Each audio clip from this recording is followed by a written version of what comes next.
everybody and welcome to Virtual Venues. My name's Emily and I set this project up to try and help us raise a little bit more money for bands and musicians and music venues who are struggling a little bit at the moment. So throughout this video you'll see a lot of donation links. Let me just give you a rundown of how it works. Basically, bands are sending me in videos of them playing live at a music venue. I then feature them in this episode and we add donation links to all of their fundraisers so that you guys can go and donate to these wonderful places and wonderful bands who need a little bit of extra support. If at any point there isn't a fundraiser for a band or there isn't a fundraiser for a venue but someone's still nominated them, I'll be putting the link to the Music Venue Trust Save Our Venues campaign. So our first venue up, and they are going to be featured quite heavily in this episode, is a venue called the 1865 in Southampton. This venue is localish to me and one of my favourite venues. I've played there quite a lot, I've watched gigs there quite a lot. It's a fabulous venue and they didn't get any Arts Council funding, which has put them in a really difficult situation at the moment. So we're going to see a few things from them in this episode, and I've also got an interview coming up with the 1865 later, which I'll put a snippet in this episode and you can go and find the full thing online. The first band we're going to see from the 1865 is a band called Hunting Hearts. Now, these guys, I only discovered them actually a few weeks ago when I went to watch them at the 1865 and filmed them, but they have so much energy. They've got a really strong message as a band and I just kind of fell in love with them. You know when you see a band and you're just like, yeah, that's a little bit of me. These guys are a little bit of me. I love them so much. And I also had a little Zoom interview with them, which will be featured in next week's episode.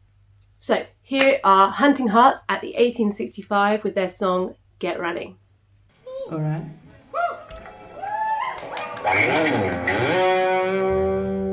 We're Hunting Hearts and this first song is called Get Running.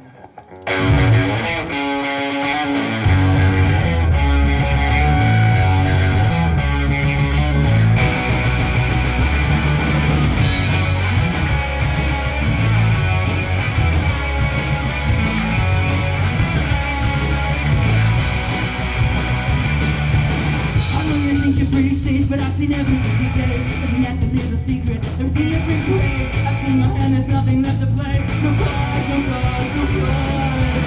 I used to think that you were special, used to think that you were good. You think you would help me in any way you could. Now found out that you're nothing but a user and a fraud.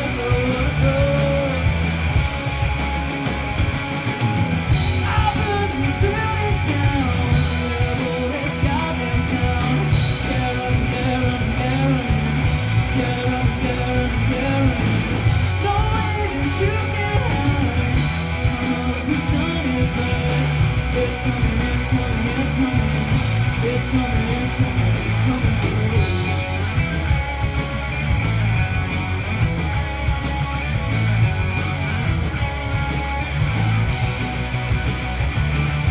Most you ever talk is when you talk about yourself. I'm surprised that you advise with anybody else.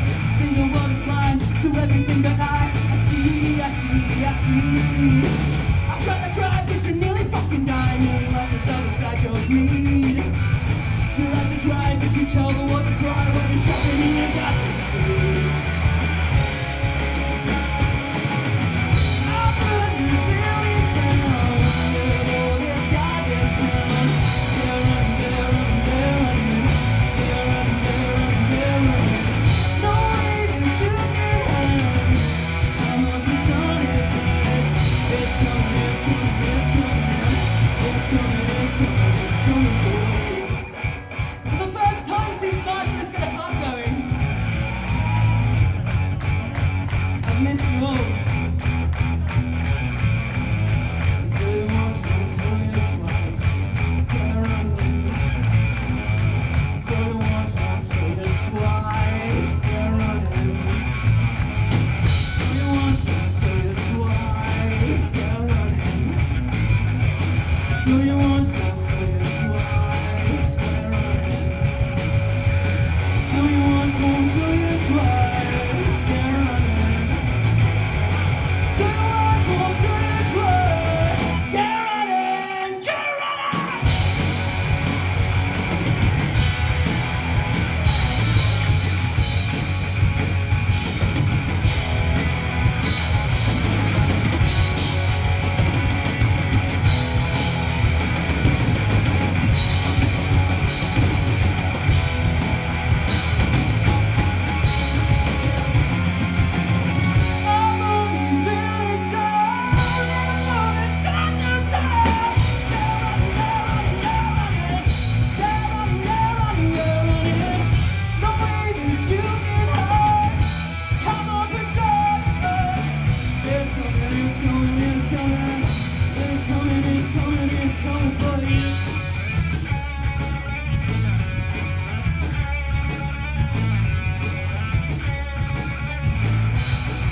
They've got such a great energy as a band, and stick around for episode 2 next week when I'll be featuring another video from them and an interview from them, and you'll see that they're just really lovely people as well, which always helps. So the next venue we're going to is the Fiddler's Elbow in Camden. Now these guys were nominated by a band called the Blue Carpet Band, who are a hard rock punk band based in London. And the Fiddler's Elbow has been running for about 40 years, putting on over 20 bands a week. It's a really important small grassroots music venue. And unfortunately, like many others, it was not eligible to apply for any funding from the Cultural Recovery Fund, from the Arts Council, which has recently been given out. So they're in a bit of a situation at the moment because they haven't had a penny of help. And that's why we're here, to try and help these kinds of venues and these kind of bands who are unable to get any help at the moment. So this is Blue Carpet Band from a rehearsal studio, but nominating the Fiddler's Elbow in Camden with their song They're Trying to Kill Us. Hello everybody, it's the Blue Carpet Band here. Just to let you know, you need to support live music venues because the government's trying to fucking kill us.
Trying to kill every single one of us.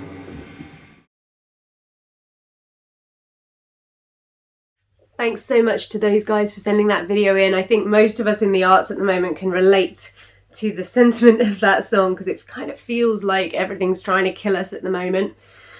But there are things that are trying to help. The Music Venue Trust is doing a great job of trying to support everyone in this situation in terms of venues, and the Musicians Union are trying to help a lot of bands out there, and I'm trying to help with you guys. So if more of us try and help, then hopefully we can all survive this in some kind of way financially. We are now going to the 1865 and my interview with them. It's a snippet of the interview because the full interview is about 30 minutes long.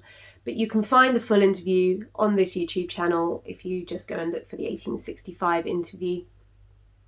And it's well worth listening to what they have to say. I found it really interesting and pretty heartbreaking at the same time, because they are in a really tough situation right now. They didn't get any funding, even though they did apply. They have a crowdfunder set up, so all the links will be coming up in a second.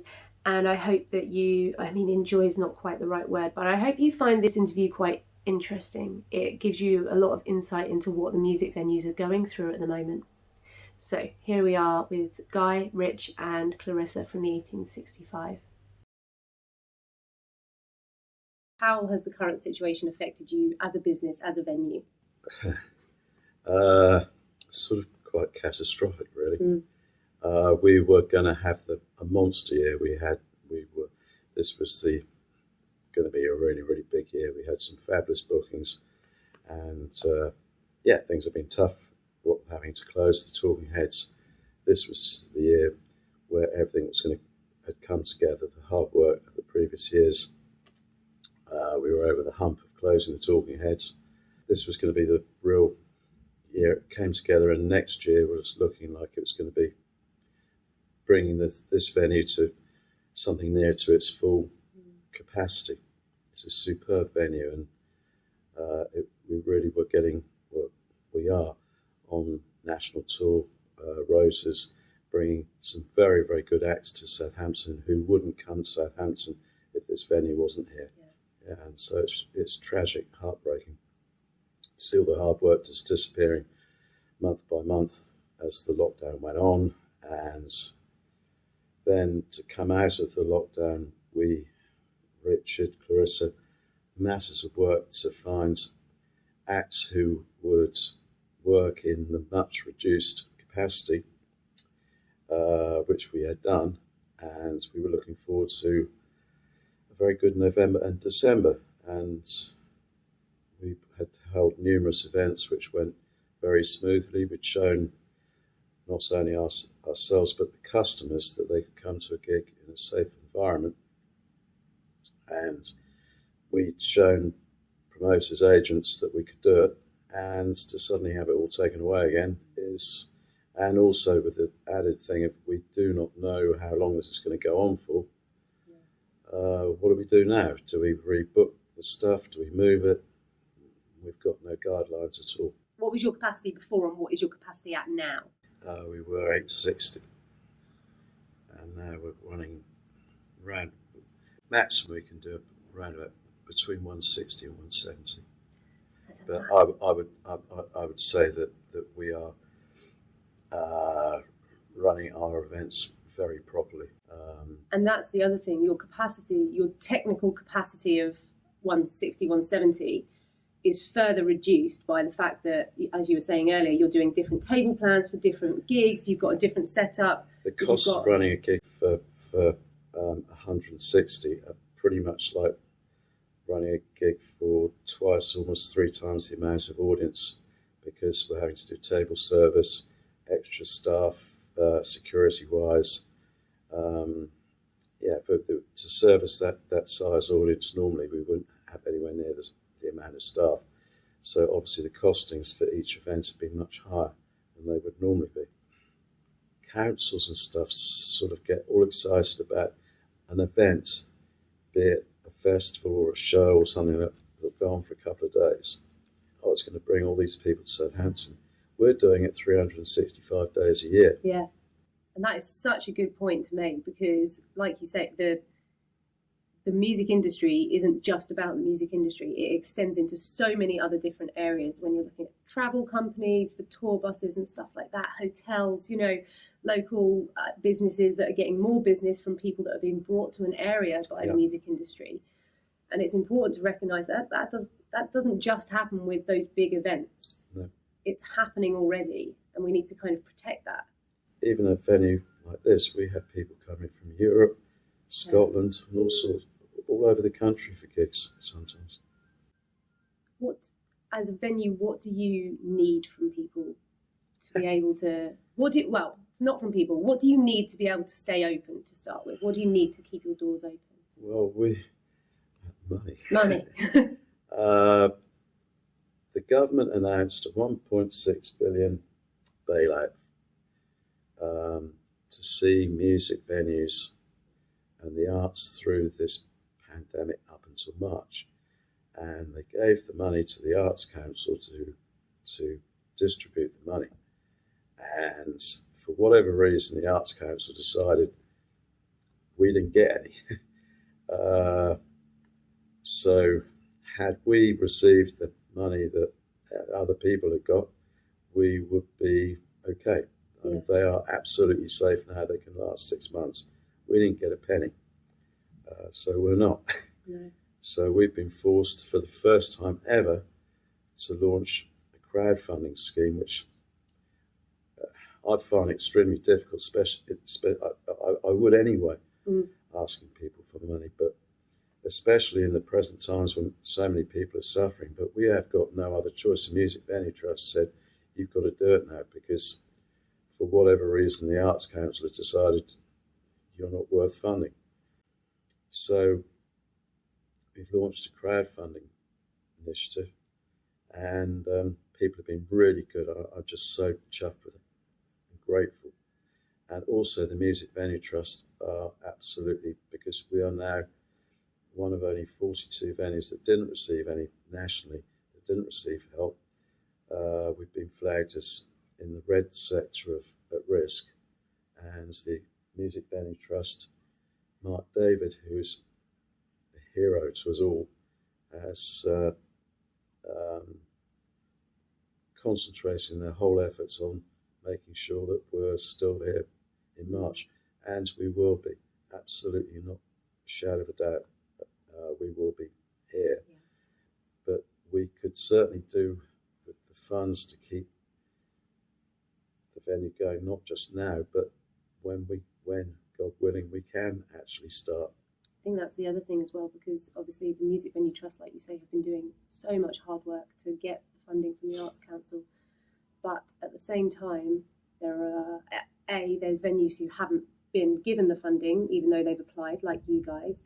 There's venues who were ineligible to apply for it in the first place.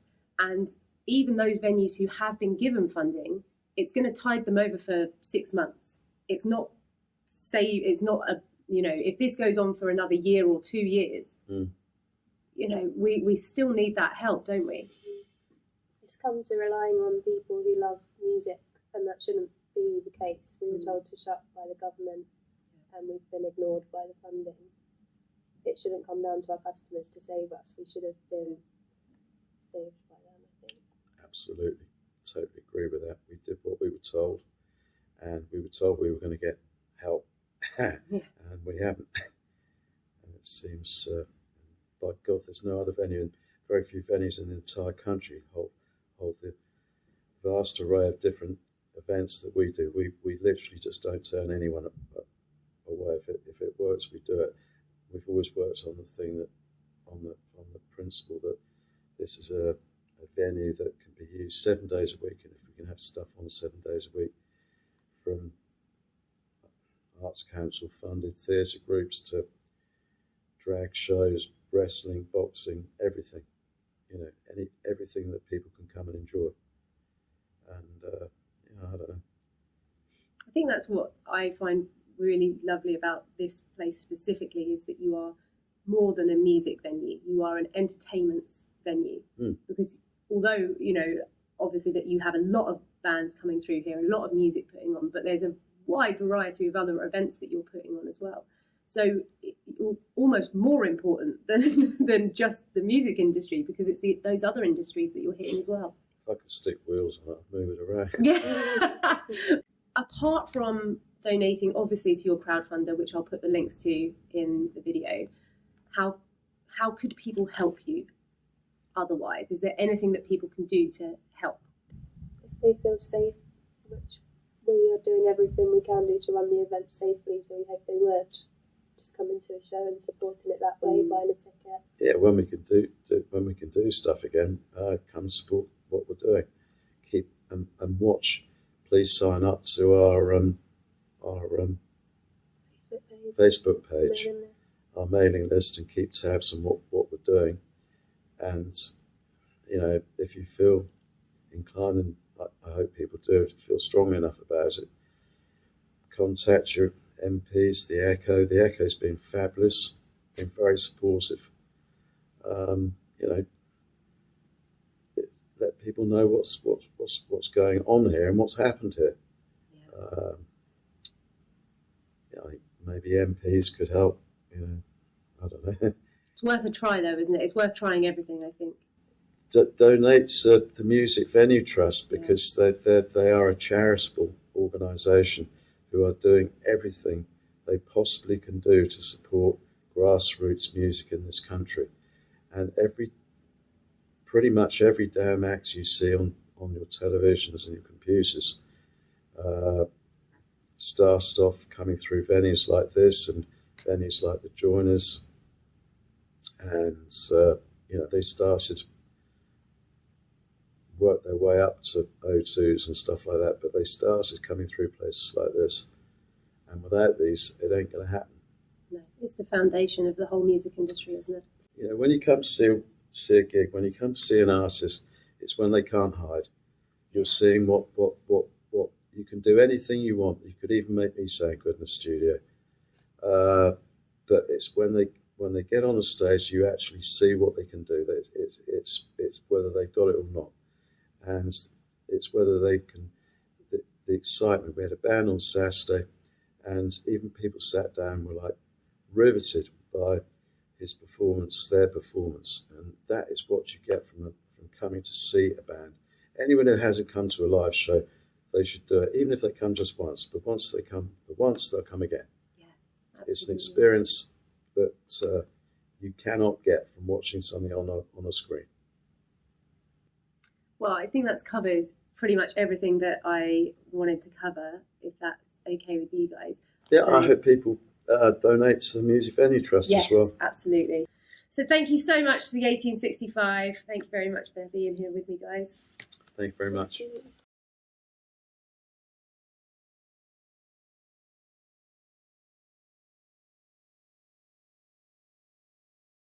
Go and check out that full interview with the 1865. It's such an interesting interview and it's well worth watching. And you'll also be able to check out their 2-minute challenge at the end, which is just a little bit of fun so that everything doesn't become too depressing.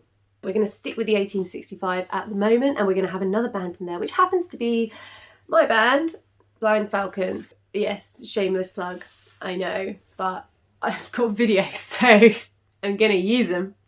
And this is from back in August when we did some audienceless shows at the 1865 for their Save the Venue campaign to try and raise them a little bit of money. There were quite a few of us on the bill who came and played to the empty venue, but to cameras to pop online. So this is one of those videos from that campaign, and I hope you enjoy it. This is our last song. This is Don't Come Home.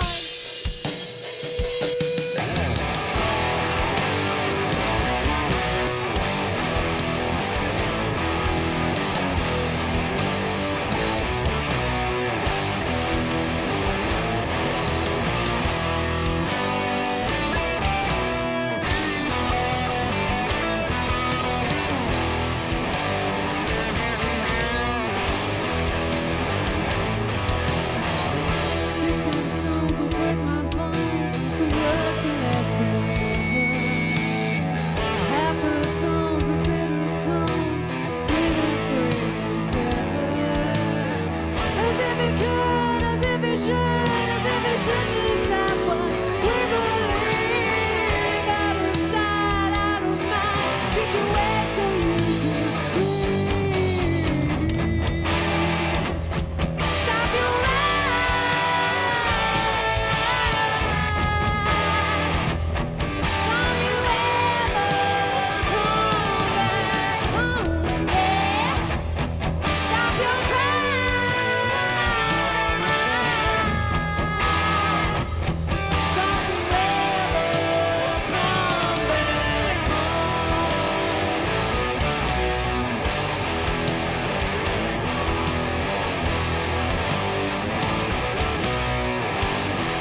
Now we're moving to another venue that is really important to me as a musician. We are going to the Railway in Winchester.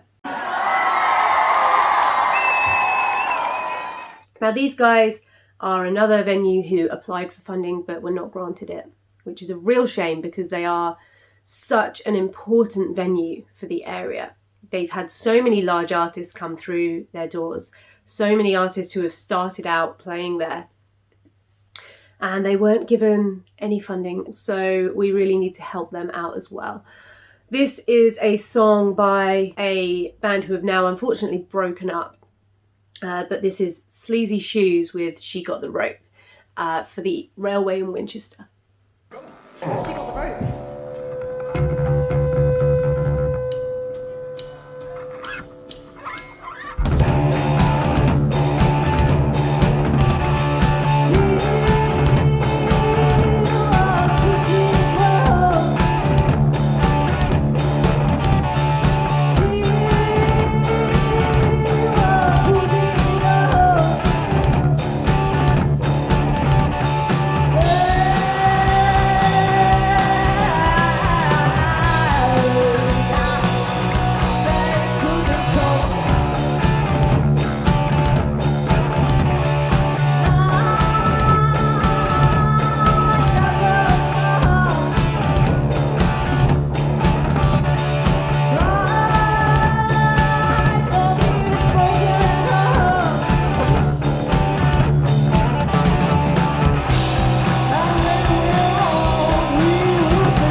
I love those guys. I'm gutted that they've broken up, but things happen and they are still playing. They've still got their own projects going on, so check them out and check out what they're all up to now.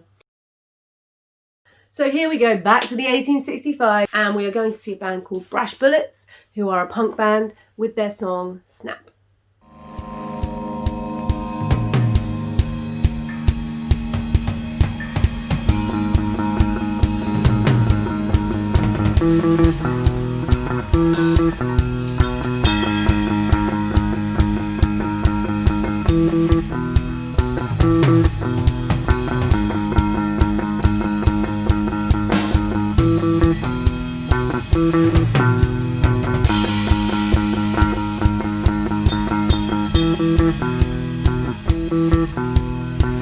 Don't get mad, girl, cause I ain't no risk.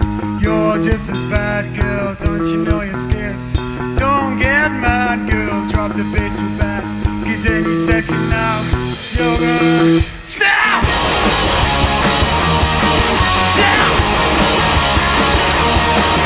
Snap! Snap! Snap! Yeah! You and me, baby, we're never gonna make it. That's just all we have. Running, running, running, always running. Let's just shut your trap. Don't get mad, girl, 'cause I ain't a risk. You're just as bad, girl. You're just as bad, girl. Don't get mad, girl. Drop the bass and back. 'Cause any second now, you're gonna snap. Snap! Snap! Snap! Yeah!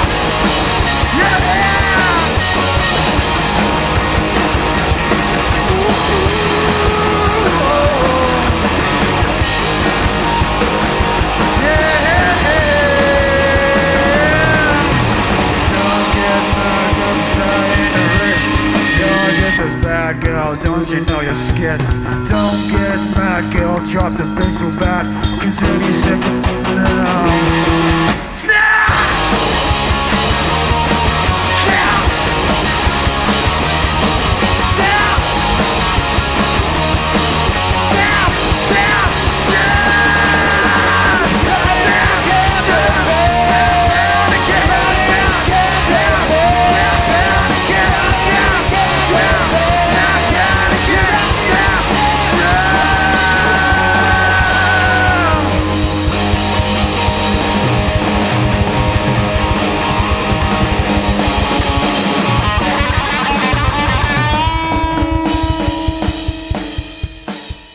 Thank you so much to Brash Bullets for sending that in. Cam, who is also our guitarist, has done a lot of work trying to help the 1865 and continues to do a lot of work with Ampshire podcast, which you should definitely go and check out. I'll pop it in the links as well because it's doing good things for local music. So now we're going to another band that I'm now in.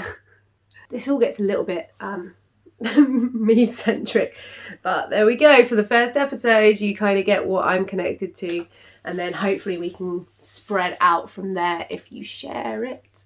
This is Key Lime Pie. Now, Key Lime Pie are a ska funk band who are super high energy. They're so much fun, and I just love them to bits. And yeah, they're playing at the Engine Rooms in Southampton, which don't actually have a fundraiser going at the moment. So I am putting up the Music Venue Trust fundraiser for you guys to look at instead. This is Key Lime Pie. They are playing Slovenia by the Malarians at the Engine Rooms in Southampton.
we are coming to our final interview and final song. Now, guess where we're going? The 1865. Heading back there for our last one. Now, this band are a band called Reawaken. They're a Southampton-based rock band, female-fronted, quite heavy with kind of melodic vocals, and I just really love them. I met up with them for an interview, which we're going to see a little bit of in a second, and it was so much fun. They're just really lovely people as well. So here is a little snippet of my interview with Reawaken, followed by their song Smoking Gun at the 1865 in Southampton. Hello. Hi. Does it feel good to be playing again? I know that obviously right now, while we film this, we're just about to go back into a lockdown, which is, you know, not good.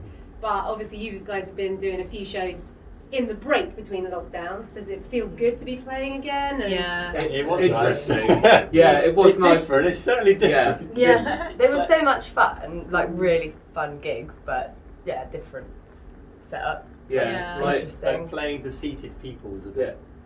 Yeah, do you it's find a that bit weird? different. Yeah. A little You bit. don't get as much sort of energy bounce back Yeah. or reaction. To be fair, the way that a lot of venues have like handled this situation has been really great. Yeah.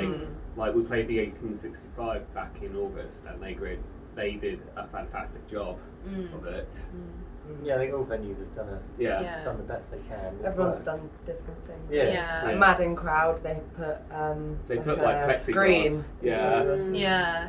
Talking about those venues, for you as a band, how important are grassroots music venues? So important. Literally Integral. one of the most important things ever. Yeah. Big one for Fundamental, the- really. Yeah, like I mean, like you can't get new big bands without new bands. So Yeah. it's like these things. Or they're are- generated Yeah. bands. Yeah. So these are like essential Yeah. for the music scene. Yeah, because it's all about learning how to perform as a band.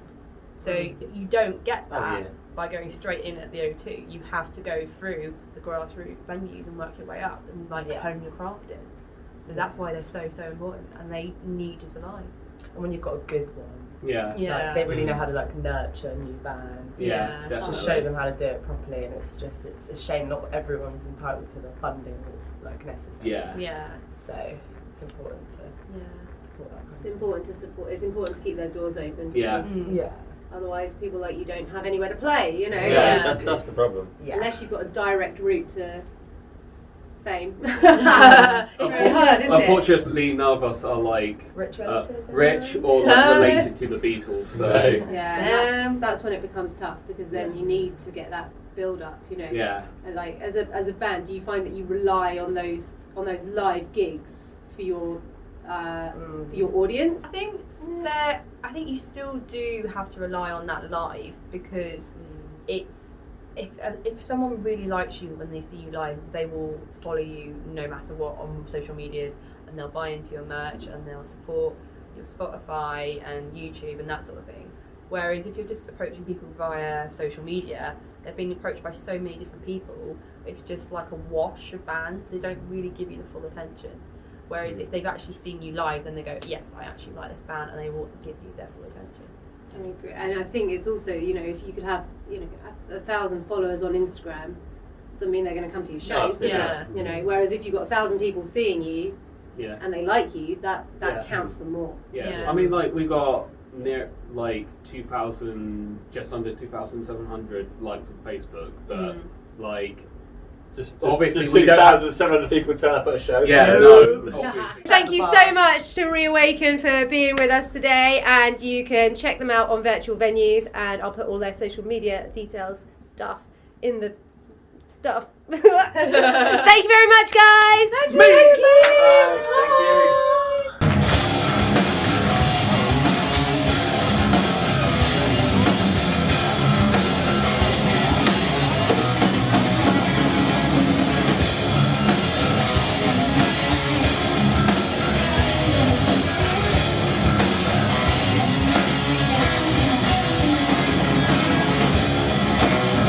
I'm standing wrapped in my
is the end of our show.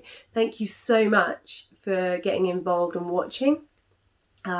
If you are able to donate to any of those links that we've put throughout the show, bands and venues, please do go and give them just a little bit of help. I know it doesn't seem like much, but £1 here and there from one person can make a big difference when it's 1,000 people doing it, or more. And the other thing is, please share this project with anyone that you know that might be interested, and force them to watch it. Don't force them to watch it, that sounds terrible. You can't force people to watch it, but tell them. Share the project, make sure they're aware of what's going on. Share this episode, just share. The other thing you can really do to help at the moment while everyone's stuck inside is you can go and give people, those bands and venues that you like, go and give them a little bit of feedback on social media. Things like Instagram, Facebook, whatever they're on, their Bandcamps, their Reverb Nations. If they're on those, just go and give them a like. Just a little like makes them feel a little bit better about themselves at the moment, a lot of the time. So go and give them a like, talk to them, send them a message, say, hey, I saw you on this, I really like you guys. And communicate with them. We're lacking that at the moment with our audiences. We're not able to communicate with you in the way that we want to, which is live on stage. So if we can communicate with you through social media and you give us that little bit of energy back, that's really, really helpful for bands to know that they are important still, and to keep going. I think that's the thing. Just keep going, guys. We're going to come out of this the other side, and we want to make sure that all of the things we love, all of the places that we love, come out the other side with us. So I will say, join me next week for episode 2. We've got some really exciting things coming up in episode 2. New bands, new venues, new interviews. I will see you next time.